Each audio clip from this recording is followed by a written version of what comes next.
Hello students. ये thermal physics के एक जो इम्पोर्टेंट कॉन्सेप्ट्स हैं आप ठीक से देखेंगे। सबसे पहले इम्पोर्टेंट कॉन्सेप्ट है about the degree of heat. एक गैस की डिग्री ऑफ फ्रीडम, क्योंकि कई बार क्या हुआ, जैसे आपको मोनोटॉमिक गैस, डायटोमिक गैस और ट्राइटोमिक गैस की डिग्री ऑफ फ्रीडम याद होती है, बट उन्होंने आपको पॉलीटॉमिक गैस का मॉलिक्यूल दे दिया और फिर आप डिग्री ऑफ फ्रीडम आप नहीं निकाल पाओगे, तो उसके आगे के कैलकुलेशंस नहीं होंगे, राइट। तो डिग्री ऑफ फ्रीडम की कैलकुलेशंस में आपको क्या ध्यान रखना है, देखो, मोनोटॉमिक गैस का मॉलिक्यूल हो, डायटोमिक का हो, ट्राइटोमिक का हो, कोई भी हो, इवन पेंटाटॉमिक है, पॉलीटॉमिक है, कोई भी मॉलिक्यूल के पास 3 डिग्रीज ऑफ फ्रीडम होंगी ट्रांसलेशन वाली, मतलब वो एक्स में मूव कर सकता है पूरा का पूरा मॉलिक्यूल, वाई में जा सकता है, जेड में। तो 3 डिग्री ऑफ फ्रीडम किसी की भी केस में ट्रांसलेशनल हो गई, ट्रांसलेशनल डिग्री ऑफ फ्रीडम 3 होगी, right. Right, 3 translational degree of freedom होगी। दिस क्लियर ना? सो नाउ सी, अब आप देखोगे कि 3 ट्रांसलेशनल डिग्री ऑफ फ्रीडम है। अब रोटेशनल की जहां तक बारी आई, तो रोटेशनल में जब आप मोनोटॉमिक गैस है, आप मोनोटॉमिक गैस में एक्स एक्सिस उस एटम से ही पास कराते हो, वाई एक्सिस भी उसी एटम से ही पास कराते हो, और जेड एक्सिस भी उसी एटम से पास कराते हो। मतलब वो एटम किसी दूसरे एटम के अबाउट तो रिवॉल्व करेगा नहीं, वो करेगा अपनी एक्सिस के अबाउट। और क्योंकि आइडियल गैस के मॉलिक्यूल्स में जो एटम्स हैं, दे आर टाइनी, तो उनका पूरा का पूरा मास एक्सिस पे ही कॉन्सेंट्रेटेड है। जिसके ना उनका पूरा मास एक्सिस पे ही कॉन्सेंट्रेटेड है, तो उसका half I omega square x के अबाउट, वाई के अबाउट या जेड के अबाउट क्या हुआ, 0। आप समझ गए ना? मैंने बोला उसकी जो एक्स एक्सिस है उसी एटम से पास हो रही है। अब क्योंकि वो एटम एक्स एक्सिस के ऊपर ही है, राइट, वाई भी वहीं से पास हो रही है, जेड भी वहीं से पास हो रही है। जब ये एक्सिस वहीं से पास हो रहे हैं, राइट, एक्स वाई और जेड तीनों एक्सिस वहां से पास हो रहे हैं, तो पूरा मास एक्सिस पे ही कॉन्सेंट्रेटेड है, तो उसका आई 0 होगा, इसलिए हाफ आई होगा, स्क्वायर क्या हो गया, 0। तो ये है in all, this is in all, in all gases, alright. This अब आपको बदला कि मोनोटॉमिक में rotational degree of freedom 0, monoatomic में क्या हो गया, 0 हो गया। चलो अब डायटोमिक में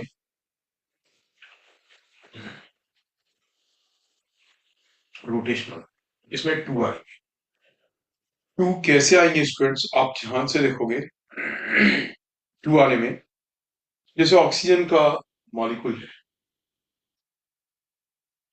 अब मान लीजिए मैं एक्स एक्सिस इसी के थ्रू लेता हूं, ये मॉलिक्यूल एक्स वाई प्लेन में है, और एक्स एक्सिस इसी के राउंडली, जिसमें कि दोनों एटम्स आ गए, तो इस एक्स एक्सिस में ही पूरा मास है, तो इसके about, because mass is not away from the axis, उसके अबाउट आई क्या हो गया, 0।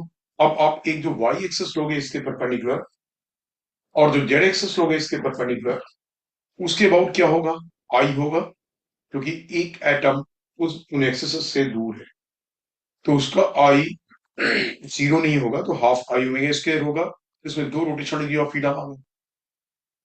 अब एक चीज देखो, कोई मॉलिक्यूल हो सकता है ट्राइटोमिक हो, जैसे CO2, तो CO2 मॉलिक्यूल जो है वो लीनियर है, तो मॉलिक्यूल लीनियर है, अब है ट्राइटोमिक, बट इसकी एक्स एक्सिस अगर इसके थ्रू हो गई और वाई एक्सिस आपने यहां से ली, जेड यहां से ली, तो इसमें भी क्या होगा, केवल 2 ही रोटेशन डिग्री ऑफ फ्रीडम है।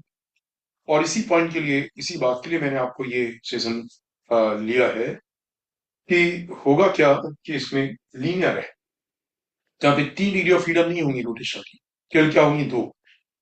एक तो एक्सेसली जो पूरे मॉलिक्यूल में तीनों एटम्स उसके थ्रू आ रहे हैं, मतलब उसी एक्सेस के पे हैं, ऑन द एक्सेस हैं, तो उनका movement of inertia zero, Y और जेड उसके परपेंडिकुलर, तो उन दो एक्सेस के अबाउट क्या है, आई इज नॉट जीरो, इसलिए इस केस में भी रोटेशनल डिग्री ऑफ फ्रीडम कितनी हुई, 2। ठीक है। अब जो ट्राइटॉमिक मॉलिक्यूल है, ट्राइटॉमिक मॉलिक्यूल जिसमें कि ट्रायंगुलर फॉर्म, इसमें क्या हुआ, मान लो ये मॉलिक्यूल एक्स वाई प्लेन में है और आपने इसकी एक्स एक्सेस यहां से, एक एटम का मास एक्सेस से दूर है, उसके अबाउट आई होगा, I will not be zero, so half I omega square, right, उसके about half I omega square is not zero, तो एक डिग्री ऑफ फ्रीडम ये होगी रोटेशन। आपने इसी एटम के थ्रू वाई एक्सेस ली, तो ऑब्वियसली दो एटम्स उससे अवे हैं, उनका मास एक्सेस से अवे है, जेड एक्सेस भी यहां से लिए तो भी दो एटम्स एक्सेस से अवे हैं, उनका मास एक्सेस से अवे है, उनका आई जीरो नहीं होगा, तो यहाँ पे 3 हो, राइट, इनमें 3 हो गए। ऐसे ही जेई में कभी पूछा गया CH4 के लिए, CH4 के लिए आप देखोगे यहाँ, अगर मान लो कि मैंने एक्स एक्सिस यहाँ पे ले ली, ये पेंटाटॉमिक है, बट आप देखो अब एक्स एक्सिस मैंने इसे ले लिया, राइट, एक्स वाई प्लेन में मॉलिक्यूल है और एक्स एक्सिस इसके लॉन्ग ले लिया, फिर वाई और जेड एक्सिस आएंगे, इसके अबाउट एक डिग्री ऑफ फ्रीडम, और वाई और जेड आएंगे तो मींस वाई एक्सिस सी के थ्रू पास हो रही है, और वो एक्स वाई प्लेन में नहीं, एक्स वाई प्लेन के परपेंडिकुलर, जेड एक्सिस के लॉन्ग जेड एक्सिस हो गई, वाई एक्सिस के लॉन्ग वाई एक्सिस हो गई, इसके लॉन्ग, तो 2 डिग्री ऑफ फ्रीडम तो इसमें हो गई, और जो जेड एक्सिस के लॉन्ग होगी सी के थ्रू पास होने वाली एक्सिस, उस एक्सिस से भी 4 एटम्स एक्सिस से दूर है, तो उनका मास एक्सिस से अवे है, उनका आई होगा, तो यहाँ पे भी डिग्री ऑफ फ्रीडम क्या आ गई, 3, तो पेंटाटॉमिक है, but rotational degree of freedom कितनी हुई, 3। So I generated in you that how to calculate the degree of freedom, especially rotation, क्योंकि ट्रांसलेशन में कोई प्रॉब्लम ही नहीं है। अब बात आती कि वाइब्रेशन डिग्री ऑफ फ्रीडम से जनरली क्या होगा, वो लोग वाइब्रेशन डिग्री ऑफ फ्रीडम पहली चीज बहुत हाई टेम्परेचर पे स्टार्ट होती है, और वो लोग आपको vibration degree of freedom usually calculate करने के लिए नहीं देंगे, बट है ये, जैसे एक अगर मॉलिक्यूल में 2 एटम्स हैं और इनका आपस में एक दूसरे के अबाउट वाइब्रेशन होगा, आप इसे 2 डिग्री ऑफ फ्रीडम काउंट करोगे, एक वाइब्रेशन में 2 degree of freedom, right? But that happens only at the very high temperature. So unless they mention it, or the question is deliberately for the vibration degree of freedom, you don't consider the vibration degree of freedom. Already students, तो इस तरीके से आप कितनी translation है, कितनी rotation है, उनसे काउंट करके आप टोटल डिग्री ऑफ फ्रीडम निकाल सकते हो, और अगर वाइब्रेशन डिग्री ऑफ फ्रीडम वाली बात भी है तो आप कैलकुलेट कर सकते हो this, as I told you, vibration starts between the atoms in the molecules only at the very high temperature. Generally question कैसा होता है उसका, I'll tell you that. Now see, अब डिग्री ऑफ फ्रीडम की बात मैं इसलिए कर रहा था स्टूडेंट्स की, किसी भी गैस का जो सीवी है, सीवी मींस, सीवी मींस की the molar heat capacity, molar heat capacity at the constant volume, उसकी वैल्यू होती है F/2R, F is the degree of freedom, so that is what F/2R, CV पता लग गया, CV yoga CV plus R, तो आपको CP भी पता लग जाएगा, और गामा होगा सीपी अपॉन सीवी, आपको किसी भी गैस का सीपी सीवी और गामा आप कैलकुलेट कर लो, ठीक है, this is one concept, right. अब एक और मेजर कॉन्सेप्ट ये है कि प्रोसेस कुछ भी हो, आइसोकोरिक, एडियाबैटिक, आइसोथर्मल, कुछ भी है process, delta U is always what, number of moles into CV into delta T, right? In CV delta T, right? Process constant volume की हो या ना, प्रोसेस कांस्टेंट प्रेशर की है, प्रोसेस कांस्टेंट वॉल्यूम की है, टेम्परेचर की, कोई भी है, the delta U is always what, in CV delta T, that means you know CV, तो आप कैलकुलेट कर सकते हो डेल्टा यू, अब डेटा क्यू के और डेटा डब्ल्यू के तरीके जो भी हैं वो डिटेल में बताए गए हैं कि डेटा डब्ल्यू आप किसी प्रोसेस में कैसे कैलकुलेट करते हो। All together you will be using what, data Q equals to data you plus data W, everything you are going to keep with the proper sign. मतलब डेटा डब्ल्यू पॉजिटिव का जब system work करेगा यानी system का expansion हो, data W negative का जब उसका उल्टा, some external agent is doing work on the system and the system is getting compressed, data w is what, negative। Data Q जब आप सिस्टम को हीट दोगे तो डेटा क्यू क्या है, पॉजिटिव, और जब सिस्टम हीट लिबरेट करेगा तो डेटा क्यू क्या हो गया, नेगेटिव। तो आपको data Q, data you, data W, अगर आप कोई दो चीजें कैलकुलेट कर सकते हो तो आप इस लॉ की हेल्प से तीसरी चीज फिर कैलकुलेट कर सकते हो, ठीक है। अब देखो कैसे हम इन चीजों को यूज करते हैं। क्वेश्चंस अच्छे होते हैं बट आपको बस वो कॉन्सेप्ट क्लियर, जैसे बोला गया कि what fraction of heat supply to a diatomic gas, what fraction of heat supplied to a diatomic gas in an isobaric process is utilized in increasing its temperature। और मैं इसे थोड़ा सा पहले एक्सप्लेन करूंगा। what you have to take always in what way, जो system को आप हीट देते हैं उसके दो फंक्शंस हुए, कुछ heat depending upon the process work के करने में खर्च होगा और कुछ हीट उसका इंटरनल एनर्जी इंक्रीज करेगी, कुछ हीट क्या करेगी, उसकी इंटरनल इंक्रीज करेगी। सो डिफरेंट प्रोसेसेस में ये चीजें डिफरेंट होती है। कभी डेल्टा यू जीरो होगा, पूरी की पूरी हीट डेल्टा डब्ल्यू बन जाएगी, जैसे किस प्रोसेस में, आइसोथर्मल। कभी क्या होगा, डेल्टा क्यू जीरो होगा और पूरी की पूरी हीट क्या होगी, डेल्टा डब्ल्यू में जाएगी, जैसे किसमें, आपका आइसोकोरिक प्रोसेस में, जिसकी वॉल्यूम कांस्टेंट है, डेल्टा डब्ल्यू क्या हो गया, जीरो हो गया। सो डिफरेंट प्रोसेस में कई बार कुछ कुछ डिवाइड होगी, कई बार एक चीज जीरो, दूसरी चीज में।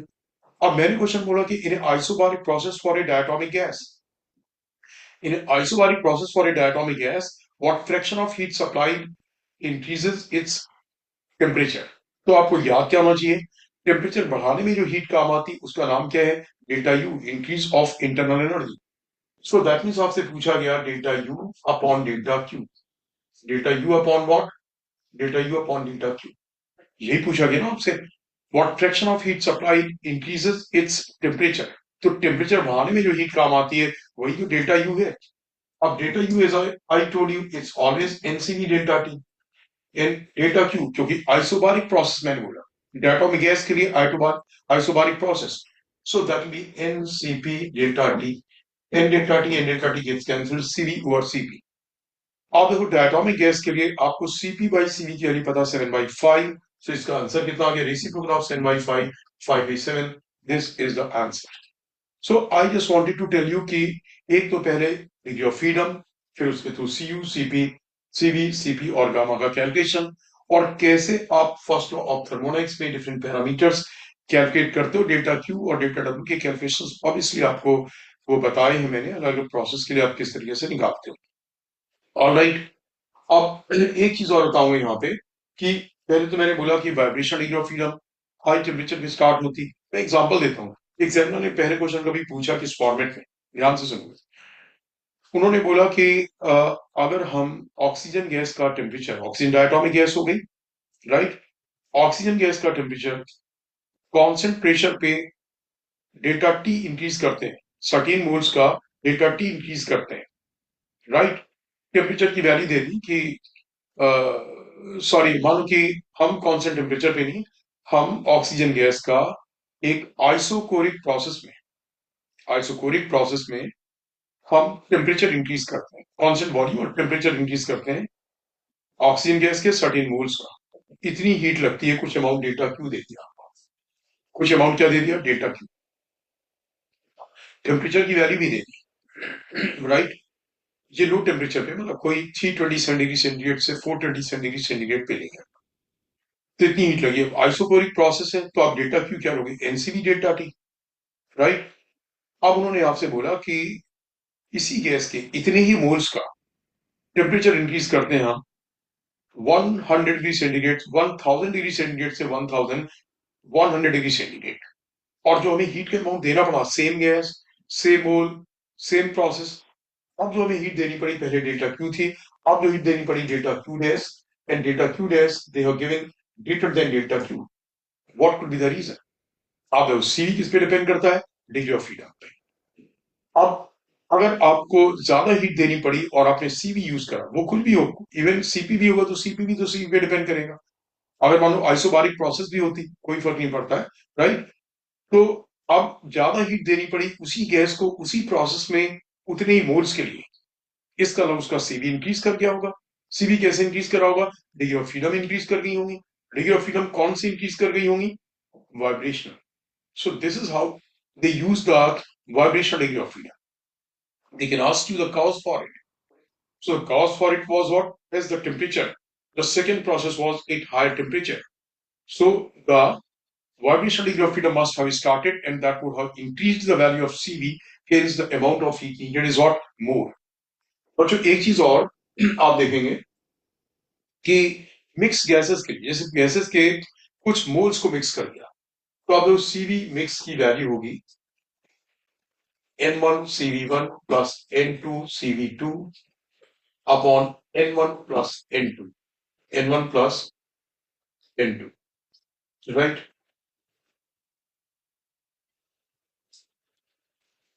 ऐसे ही CP mix. That will be CV mix plus R. And gamma mix will be आप देखो गामा मिक्स, आप N1 gamma 1 plus N2 gamma 2 से कैलकुलेट नहीं करोगे, आप निकालोगे कैसे? CP mix upon CV mix. अब देखो अगर स्टूडेंट्स उन्होंने आपको ये दे रखा है बच्चों कि आपको गैसेस जो मिक्स की गई है वो मोल रेशो दे रखा है, तो सीधे फॉर्मूले से निकाल लोगे, राइट। लेकिन अगर जो गैसेस मिक्स की गई वो मोल रेशो नहीं दे रखा, मास रेशो, तो आप पहले उसे मास रेशो में कन्वर्ट करो, और मास रेशो में कन्वर्ट करने के बाद फिर आप उसे मोल रेशो में कन्वर्ट करो, फिर आप सीपी गामा एक्सेट्रा निकालोगे। ऑलराइट स्टूडेंट्स, ये चीज आपकी क्लियर हुई है कि मिक्स गैसेस के लिए आप सीपी और गामा किस तरीके से निकालोगे, ठीक है ना। एंड उसके बाद स्टूडेंट्स कि आई टोल्ड यू कि आप फर्स्ट लॉ वाला, डिग्री ऑफ फ्रीडम वाला, ये CV mix CP mix etcetera, तो ये इंपॉर्टेंट कॉन्सेप्ट्स थे और आप इन कॉन्सेप्ट्स को याद रखोगे। सो ऑलराइट स्टूडेंट्स, इसे ठीक से समझना और चीजें याद रखना, और अपने नोटबुक में हो सके तो इसके नोट्स बना लेना। ऐसी जो ये छोटी छोटी चीजें हैं, कई बार क्या होता है एक छोटा सा पॉइंट नहीं आता और उसके बेसिस पे क्या हुआ, आपकी उस टॉपिक की पूरी नॉलेज क्या हुई, वो यूज ही नहीं हो पाई। जो क्वेश्चन आया एक छोटी सी इंफॉर्मेशन क्योंकि नहीं आती थी उसकी वजह से यूज नहीं हो पाई, तो ऐसा ना हो, you know all these typical points. And to get more of it, keep watching the videos that I send to you, and also those who are watching it for the first time, please subscribe the channel. All right, thank you, students.